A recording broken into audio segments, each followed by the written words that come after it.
Telugu one ప్రేక్షకులకు నమస్కారం.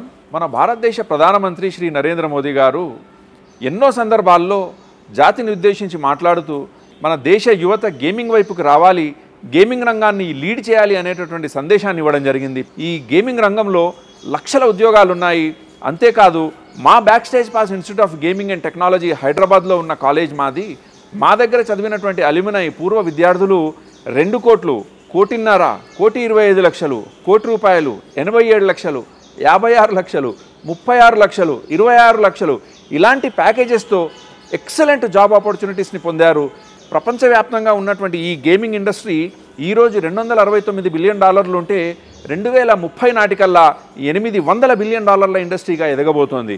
కానీ దురదృష్టం ఏంటంటే మన ఈ $269 బిలియన్ మన భారతదేశానికి ఉన్నటువంటి వాటా కేవలం 1.3% మాత్రమే. చైనా దేశం కావచ్చు, అమెరికా కావచ్చు, జపాన్ దేశం కావచ్చు 22%, 20%, 18% వాటాలతో ముందంజలో ఉన్నాయి. ఫారిన్ ఎక్స్చేంజ్ మనకు వస్తుంది, ఈ రంగము అభివృద్ధి చెందితే అనేటువంటి ఒక గొప్ప లక్ష్యంతో మన దేశ ప్రధానమంత్రి శ్రీ నరేంద్ర మోదీ గారు ఎన్నో సందర్భాల్లో ఈ పిలుపునివ్వడం జరిగింది. దానికి సంబంధించిన ప్రతి వీడియో లింక్ ఈ కింద కామెంట్స్లో మేము మీకు అందిస్తున్నాము. ఎక్సలెంట్ అవకాశాలు ఉన్నాయి. మీ బంగారు భవిష్యత్తుకు బాటలు వేసుకోండి. Thank you.